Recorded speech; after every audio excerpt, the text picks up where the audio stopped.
بسم الله الرحمن الرحيم. حسن المغربي سيغفريد، السلام عليكم ورحمة الله وبركاته. ثم قال: ماذا في الجزائر؟ قال: لا صوت يعلو فوق صوت النباح عند الكابرانات.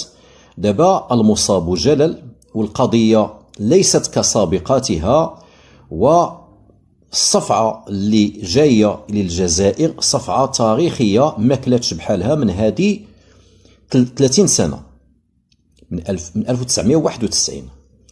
1991 وقف إطلاق النار في الصحراء. آنذاك المغرب عزم على أنه يدخل في واحد المقترح ديال تنظيم استفتاء في الصحراء. ذاك الوقيتات شكلت واحد القوة كتسمى المينورسو، قوة أممية اللي هي يعني لا ميسيون انترناسيونال دو ريفيراندوم والصحراء اوكسيدونتال، يعني اللجنة ولا القوة المهمة، البعثة الأممية لتنظيم استفتاء في الصحراء الغربية. هذاك الاستفتاء المغرب دخل بحسن نية في عام 91 على أساس أنه كاع الناس اللي هما صحراوة في الصحراء عايشين أبا عن جد، كاع هما الناس اللي صحراوة ولكن رحل وكيتبعوا إلى الصحراء الغربية ما بين قوسين، إما غادي يكونوا في الجزائر مقبوطين في تندوف محتجزين، أو في موريتانيا، أو دوك الناس اللي طلعوا من أيام العملية الإجرامية الثلاثية إيكوفيون، فرنسية إسبانيا خيانية ضد جيش التحرير في أواخر الخمسينيات في الصحراء. هذوك اللي هربوا إلى الشمال ديال المغرب، يعني من طرفايا فما فوق، والناس اللي تزوجوا مشاو طلعوا هبطوا في المغرب من طنجة للقويرة. هذوك الناس اللي هما عندهم علاقة بالصحراء، هذوك الناس يحق لهم ويلزمهم أنهم يدلوا برأيهم، لأنهم الساكنة ديال الصحراء الغربية ما بين قوسين، واللي يا إما لظروف العمل أو للقمع أو الاحتجاز في تندوف أو غيره، أو حروب، أنهم نزحوا إلى جهات أخرى أو نسوبية أو غيرها. هذا من جهة. ومن جهة ثانية المغرب دخل بواحد النية حسنة، لأن إسبانيا ملي كانت دارت واحد الإحصاء 1974 ما كانتش حسبت واحد المجموعة ديال الناس، إما لأنهم كانوا رحل، إما لأنهم واخا كانوا في الصحراء ولكن تعمدت إسبانيا تهمشهم لأنهم وحدويون مع المغرب، لأنهم كيناهضوا الاستعمار الإسباني، وبالتالي فتم تهميشهم وعدم الاستماع إلى أصواتهم. إذن المغرب ملي دخل إلى البعثة ديال تنظيم الاستفتاء في 91 دخلها بنوايا حسنة. الإنسان اللي هو ولد الصحراء غادي يصوت للصحراء، فين ما كان يرجع للصحراء يصوت. والإنسان اللي أجنبي على الصحراء، أو المغاربة اللي مشاو واستوطنوا تما مع بالزواج والمصاهرة، وهذا رجعوا لأرض الآباء والأجداد. المغاربة الشمال رجعوا عند الصحراء ديالهم المغاربة الجنوب. حنا كنتكلموا باللسان ديال الأعداء، يعني دوك المغاربة اللي جاو من الشمال إلى الصحراء وسكنوا أو تزوجوا أو لا اختاروا وفق ما يتيحه الدستور أنه يمشي فين ما بغى المغربي ويسكن فين ما بغى وغيرها. هذوك الناس ما غاديش يصوتوا، لأنه هما ماشي هما الساكنة الأصلية. المغرب ملي مشى بهاد حسن النية هذه وبهاد الدراع، يعني طول باله بزاف على البوليساريو طمع، مشى إلى ليس فقط إلى إغراق المنطقة بالبوليساريو اللي جاي من الصحراء الكبرى من البحر الأحمر حتى المحيط الأطلسي، واللي كيدربهم على ديك اللهجة الحسانية وغيرها. ليس فقط أنه جايب عناصر أجنبية على الصحراء الغربية بشكل يعني بالتسمية ديال الجغرافية، لكن مشى كيعتمد على الإحصاءات ديال إسبانيا ديال 1974 اللي قلنا أنها كانت مجحفة، لا في حق الناس اللي كانوا غير كيترحلوا، ما كانوش في ديك الوقيته إبان إجراء العملية ديال الاستفتاء، ما كانوش في الصحراء، أو دوك المغضوب عليهم اللي واخا هما في الصحراء ما حسبوهمش الصبليون لأنهم ضد الاحتلال الفرنكاوي الإسباني للصحراء، وكذلك الناس اللي مشاو إلى الشمال المغرب ديال طنجة لطرفايا ذاك الوقت. المغرب طبعا وجد القوائم ديالو، جاو مالين الأمم المتحدة، شافوا لقاو واحد الفارق كبير، واحد الفجوة كبيرة، هو كبيرة ما بين اللوائح ديال شكون اللي غادي يصوتوا من وجهة النظر المغربية ومن وجهة النظر البوليسارية طبعا الجزائرية. هادوك جايبين لنا مجرمين لا يمتون بصلة ومرتزقة إلى المنطقة، والناس الحقيقيين بغاو يقصيوهم، خصوصا دوك اللي في تيندوف ما سمحوا لهمش يصوتوا، مقبوطين بقوة الحديد والنار. الناس اللي في المغرب هربوا من يامات ايكوفيون في اواخر الخمسينيات والى الان من ذاك العدوان البوليساري الجزائري ديال الحرب المفروضه ضد الصحراء، ما بغاوهمش يصوتوا وبغاو يعتمدوا اللوائح التهميشيه التجزئيه ديال الصبليون. طبعا المغرب غادي يرفض، فحاولت الأمم المتحدة هنا وهناك هنا وهناك تعنت جزائري واصطدام بالموقف الصلب الجزائري، لأنهم عارفين إلا تحت الفرصة للصحراء كاملين راهم فين ما كانوا في الشمال ديال المغرب أو لا في تيندوف أو موريتانيا أو فين ما مشاو راه غادي يصوتوا لصالح وطنهم الأم وأنهم يرجعوا لبلادهم. معروفة الوطنية والتمغربية ديال الصحراوة أبا عن جد.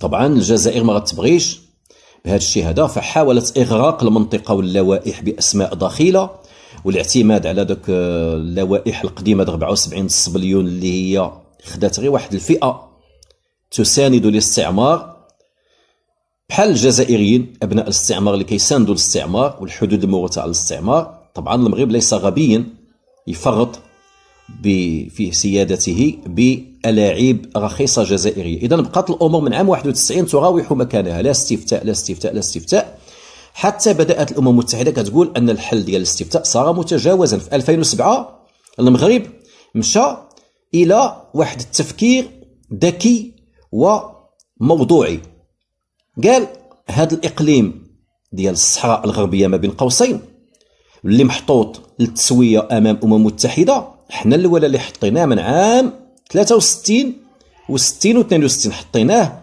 لتصفية الاستعمار الإسباني، حنا قبل حتى تكوين البوليساريو اللاعين. في اش من خانه محطوط هذا الاقليم ديال الصحراء الغربيه، محطوط في الاقاليم الغير متمتعه بالحكم الذاتي، واحد 19 اقليم في العالم. اذا الصحراء اش ناقصها باش تخرج من ذاك الخانه؟ حكم ذاتي. جا المغرب في 2007 وحط مقترح تمتيع الصحراء الغربيه بحكم ذاتي في ظل السياده المغربيه. انذاك لن يبقى هنالك داع لكي تبقى الصحراء الغربيه في خانة الأقاليم، ماشي الدول، الأقاليم اللي ما متمتعاش بحكم ذاتي. طبعا المغرب ضرب عصفورين بحجر، مشى مع التسميات ديال الأمم المتحدة، إخراج الإقليم اللي ولا عنده حكم ذاتي من ليستا الأقاليم اللي ما عندهاش حكم ذاتي، وفي نفس الوقت استرجاع وطنه جزئه، إغلاق الملف نهائيا وبتأييد أممي. كل شيء غادي يأشر عليها وتحشيها الجزائر لغاصة هذاك الساعة. طبعا الجزائر سترفض، بوليساريو ديالها الأداة ديال الجزائر سترفض، كتفات الهجمات الدبلوماسية والعسكرية وكل شيء كنلقاو ليه الحل وكل شيء كنختنوه وكل شيء كنبندروه. الآن جاينا واحد الاستحقاق، جايين جوج استحقاقات للجزائر اللي كتنصر فلسطين وكتنصر بوليساريو. شو تنبير؟ كاين اجتماع ديال مجلس الأمن لإعلان استقلال فلسطين دولة مستقلة. إذا توغينا الجزائر العضوة غير دائمة على ياش قادة. طبعا ينتظر أن أمريكا دير فيتو، ثم في شهر أكتوبر كيجي داك الاجتماع السنوي ديال دائما ديال الملف ديال الصحراء ما بين قوسين الغربية اللي كيكون فيه التمديد للمينورسو. هاد السنة هذه كاين واحد الاختراق كبير مع مجيء ترامب في 20 يناير 2025. خارطة الطريق اللي دار ترامب غادي ينتظر على أنه في الجلسة ديال أكتوبر ديال مجلس الأمن ستدفن المينورسو وستعوض بواحد الآلية جديدة بعثة جديدة كتسمى المانساسو، ميسيون d'assistance aux négociations pour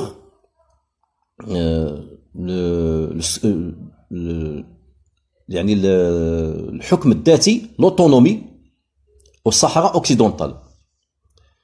مانساسو ميسيون d'assistance aux négociations d'autonomie والصحراء اوكسيدونتال، مانساسو. في عوض المينورسو يعني غتولي البعثة الأممية لمساعدة التفاوض على الحكم الذاتي في الصحراء الغربية، الحكم الذاتي طبعا في ظل السيادة المغربية. المغرب تقول الأخبار وقالت لو فيغارو وغيرها بأنه الملك ديال المغرب والرئيس الفرنسي إيمانويل ماكرون راهم عمل على بالمستشارين ديالهم والخبراء ديالهم عملوا على صياغة واحد البيان موحد، واحد الورقة موحدة اللي غادي تجعل المواقف موحدة وشاملة من هنايا لأكتوبر باش تحط على أنظار مجلس الأمن. الولايات المتحدة الأمريكية هي صاحبة الفكرة من البداية ديال هاد المانساسو، لأنه ترامب جاي بواحد الخارطة ديال الطريق ديال لا حل للصحراء إلا الحكم الذاتي في ظل السيادة المغربية. المينورسو غتولي آلية ديال تطبيق وتنزيل الحكم الذاتي في ظل السيادة المغربية. الجزائر طرف ماشي مراقب، وغادي تنخرط في واحد الأجل محدد بالأيام وبالأسابيع في هذا الحل هذا ديال الحكم الذاتي. والبوليساريو يا إما غادي يحل نفسه ويحط السلاح، يا إما يتزاح أو يجيو في بلاصتو أو يزاحموه الصحراويون من أجل السلام ومنتدى مثلا منتدى فرصتين الحكم الذاتي وصحراء وأصدقاء الصحراء الغربية. المغرب من دابا بدأ يرص الصفوف. الأعضاء الدائمون في مجلس الأمن المغرب معول على أنه غادي يحصد 9 ديال الأصوات على الأقل لصالح الحكم الذاتي وخلق المانساسو وقتل وإقبار المينورسو العقيمة من أصل دوك 15 عضو، وأنه حتى شي دولة دائمة العضوية ما تصوت بالفيتو. هاد الدول هادو اللي عوال المغرب عليهم الدول الدائمة العضوية، المغرب عوال على التصويت طبعا ديال فرنسا اللي عندنا معها واحد الورقة يعني درناها مشتركة، وأمريكا طبعا وبريطانيا العظمى، ويعول المغرب يعني في أسوأ الاحتمالات على امتناع الصين وروسيا عن التصويت، ما يديروش الفيتو. والمغرب يعول أيضا على المساندة ديال دول بحال الصومال، سيراليون، سلوفينيا، كوريا الجنوبية، يعني دول اللي هي غير دائمة العضوية ما بقيتش عقل على البقية، إلى جانب الجزائر ترفض ولا تنسحب كما أكتوبر اللي فات، هي صفر على الشمال ما عندهاش حق النقد الفيتو. إلى ضمن المغرب 9 من أصل 15 داز هاد المانساسو. لكن إذا حصل ما لم يكن في الحسبان آنذاك غادي يتم عاوتاني التمديد للمينورسو وغادي تبقى عاود الدوامة المفرغة.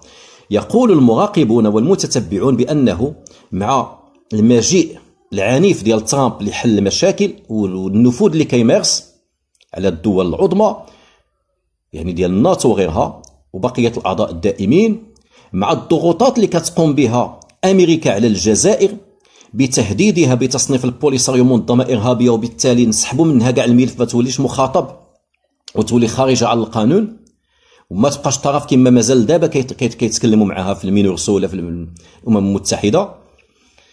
وتصنيف الجزائر دولة راعية للإرهاب البوليساري، هذا الترهيب اللي كيرهب ترامب وكيضغط على النظام الجزائري العافن، إضافة إلى الوعود باستثمارات ضخمة أمريكية اللي غتهز الاقتصاد الذي يترنح ديال الجزائر اللي وصل للسكتة القلبية. وجات إكسون موبيل وشيفرون اللي دخلوا إلى الجزائر لمساعدتها على الاستمرار في الحياة، واللي ولاو كياخذوا 80% من الثروة النفطية ديال والمعدنية ديال الجزائر مقابل 20% للنظام الكابراني. بعد ما كان قبل من ترامب كان المستثمر الأجنبي كيجي ياخذ يلاه 49% والجزائر 51%، انعكست الآية، الجزائر من 51% غتقنع غير ب 20%، والأمريكيون ديال ترامب غادي يقفزوا من 49% إلى 80%، يستحوذوا على الخيرات ديال الجزائر. يا إما هكا، يا إما غتموت الجزائر بالسكتة القلبية، يا إما غادي تلقى الضربات والحصار ونعتها بدولة إرهابية. وأجي تشوف داك الساعات عاد الجزائر اللي دابا راها عايشة تحت الحصار بلا حصار وتحت العقوبات بلا عقوبات، وأكبر عقوبة وعقوبة للجزائر هو داك الكابرانات اللي كيحكموها وداك القطيع ديال الكراغلة. فإذا انضافت إليها أشياء من القوى العظمى على الجزائر السلام. إذا الجزائر مكرهة أنها وما غاديش تقد تهز الصبيع الصغير في مجلس الأمن نهار التصويت أمام ترامب. أقصى ما ستفعله قد تنسحب، تخرج من القاعة، لا مؤيدة لا معارضة لا ممتنعة، تخرج أبسون، غائب. المغرب كيعول على دول غير دائمة العضوية اللي هي شقيقة وصديقة ليه، كما قلت سلوفينيا، كوريا الجنوبية، زيد على هذا ما بقيتش عقل على الأسماء بالضبط. وأنه الدول العظمى معاه ثلاثة، خاص روسيا والصين اللي عندنا معهم علاقات مزيانة. روسيا غير لا بغات لأنه عندنا معها اتفاقات ديال الصيد البحري في الصحراء، في الشواطئ وأعالي البحار الصحراء المغربية، إذا ما عندهم لا شيء يعكسوا المغرب وهما كيستافدوا من الصحراء. والصين عندنا معها علاقات واعدة، علاقات يعني ديال التسليح، علاقات تجارية. السوق المغربية سوق واعدة وجد مربحة للصينيين، ما غادي يقدوش يتخلاو عليها. وهما كيشوفوا ايضا المنافسه الامريكيين على المغرب، وحنا كنعرفوا الشنآن والتدافع الامريكي الصيني على فرص الاستثمارات. اذا المغرب عنده باش يضغط على الصين وعلى روسيا ايضا. الجزائر المفلسه، روسيا ما غتحيرش فيها اصلا، حتى داك الفاغنر الروسي اللي كان في افريقيا ما حارش في الجزائر وانقلب عليها الى مسانده الدول المناوئه للجزائر بحال ليبيا، حفتر، النيجر، المالي وزيد. اذا ما غادي يحيروش. وفرنسا ايضا كتلعب واحد الدور ديال المنشط والمحفز للكابرانات ولادها اللي ولدت من دبر، الكابرانات ديال الزريبه ديال الجزائر، المحفز على الانخراط بالغمزه قبل الدبزه ديال ترامب وتولي دوله ارهابيه. تحفيز الجزائر، يا ودي دخلي في الحل ديال المنصصو ديال الحكم الذاتي، وغادي تجيوك الاستثمارات وتمنعي من الضربه الامريكيه والحصار الامريكي وتمنعي من الانهيار الشامل اللي راه جايك. هذه خيزويه ديال ترامب. وبغيتي الزروطه اللحميه ديال ترامب هو انه الا درتي شي حاجه ماشي هي هذه وانت صفر على الشمال، ما عندكش حق الفيتو يا جزائر، غادي تسماي من ليس معي فهو ضدي. ترامب راه كفس من بوش، الاب والابن. اذا غادي يحل بك يعني الغضب الله ود العبد اللي هو ترامب. اذا الجزائر مكرهه ومعطاءه، هي عطات من دابا. كون كانت قاده دير شي حاجه ما تخليش شيفرون واكسون موبايل يدخلوا، هما دخلوا وعطاتهم الحصه ديال الاسد 80% من الثروه اللي كانت غير 49%، 80% ديال النفط والغاز. ها العار يبقاو الكابرانات اللي قنعوا غير بالعظم يبقاو في الحكم، والزوالي اللي كاين بحال المغاربه ومع رقاعوا الكابرانات وفموا على المغرب. ها المغربوفوبيا، ها هو دابا برق ما تقشع، ما لقاش حتى العدس. اذا الدبلوماسيه المغربيه عندها واحد الاستحقاق انها هاد الشهرين اللي بقات انها توطد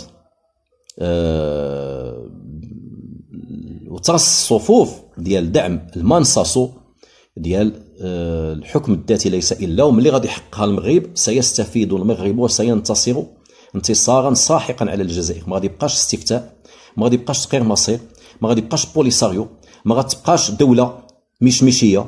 وداك الساعه الا بغى المغرب حتى يكنسها من الاتحاد الافريقي يكنسها، لان ما غادي يبقاش عندها لزوم الجمهوريه الصخراويه من الاتحاد الافريقي. وغادي يولي المغرب صاحب الارض باعتراف المنتظم الدولي كامل، وانه فيها حكم ذاتي لكن تحت السياده المغربيه، معنيتها ان الخارجيه ديال الصحراء هي المغرب، الدفاع ديال الصحراء هو الجيش المغربي، العمله ديال الصحراء الدرهم المغربي، العلم ديال الصحراء هو العلم المغربي، الدستور ديال الصحراء هو الدستور المغربي. وامير المؤمنين على الصحراء كامله هو الملك ديال المغرب، والاتفاقات التجاريه وغيرها ديال الصحراء مع العالم دوز عبر المغرب. لكن فيما يخص تسيير الشأن المحلي في الصحراء واستثمار الموارد الطبيعيه والمعدنيه والبحريه والفلاحيه وغيرها، هذيك ديالهم مع بعضياتهم شأن محلي، حكم ذاتي، رئيس حكم ذاتي اللي غادي يكون ايضا هو في البرلمان المغربي، والداخليه طبعا شأن مغربي ايضا، يعني استتباب الامن ومحاربه الجواسيس، المجرمين، المنحرفين، العصابات، الخونه، الانفصاليين. فمسائل السياديه كتبقى بيد المغرب، لكن الاقليم كيتمتع بموارده وتسيير شأنه المحلي ومنتخبيه. معنيتها هذاك الشماعه اللي تيقولوا باش لغاو اتفاق الصيد البحري والفلاحي ديال الاتحاد الاوروبي مع المغرب ديال محكمه العدل الاوروبيه، ما غادي يبقاش عنده مجال، ماشي حتى مصداقيه، وعمره ما كان عنده مصداقيه، ما كانش عنده مجال، ما غادي يبقاش عنده مجال، لانه هذوك الموارد ها هما هادو كيتمتع بهم الانسان اللي عايش في الصحراء. فإلا بغى داك الانسان اللي عايش في الصحراء داك الساعات يديرهم في تبادلات تجاريه مع الاتحاد الاوروبي ولا غيرهم، انا ذاك غادي يدوز من البوابه ديال الدوله المغربيه، الخارجيه والداخليه والدفاع والامن واماره المؤمنين ومسائل كما قلت لكم كتخضع دائما الدوله المركزيه. اذا خاص المغرب يخدم ويمشي مزيان على هذا الملف هذا، لانه غادي يقطع الريوس كاملين، وغادي يتسالى هذاك النزاع المفتعل، وغادي يولي البوليساريو داك الساعه الا بغى يكون هايم بدون رجعه الى تندوف، لان ترامب غادي يمنع، غادي يشد عليهم الابواب ديال تندوف ويفقي داك الدماله. الا ولا يا اما يحط السلاح ان الوطن غفور رحيم، او لا يدوب ككيان سياسي. اما الا بقى عصابه مسلحه ارهابيه، انذاك راه المنتظم الدولي كامل غادي ينزل عليه، لانه غادي يكونوا مشاريع امريكيه وفرنسيه وصينيه وروسيه واماراتيه وبريطانيه وغيرها. فاذا قصفها البوليساريو المصنف ديجا بعد ارهابيا وخارج اللعبه، انذاك ستشهر الحرب العالميه على البوليساريو، لان الى قصتيني معنيتها غادي خصني نرد عليك. اذا المغرب خصو يمشي في هذا الاتجاه هذا، لان راه هو رصاصه رحمه للجزائر. غتولي الجزائر غتولي عايشه على كرشها، عايشه غير بالمساعدات، يعني الثقه الزروطه ديال ترامب، وكتاخذ الخمس 20% من ثرواتها، والباقيه لترامب. يا اما نخلي ضربك. اذا ذل وصغار واستعباد واستعمار حقيقي كينتظر الجزائر على يد ترامب، اللي غادخل فيهم ديجا، والباقي ادهى وامر الا مشاو تتعكسوا معاه. والمغرب ينتظره انه يحوز الصحراء ديالو، وانه يقبر هذا الملف هذا، وداك الساعه عاد غادي يحل ملف الشراكات مع الدول العظمى والاستثمارات ديالو معها، ورابح وما الى ذلك. فبالله التوفيق، ونطلبوا الله اللي جاي يكون احسن من اللي فات. والسلام.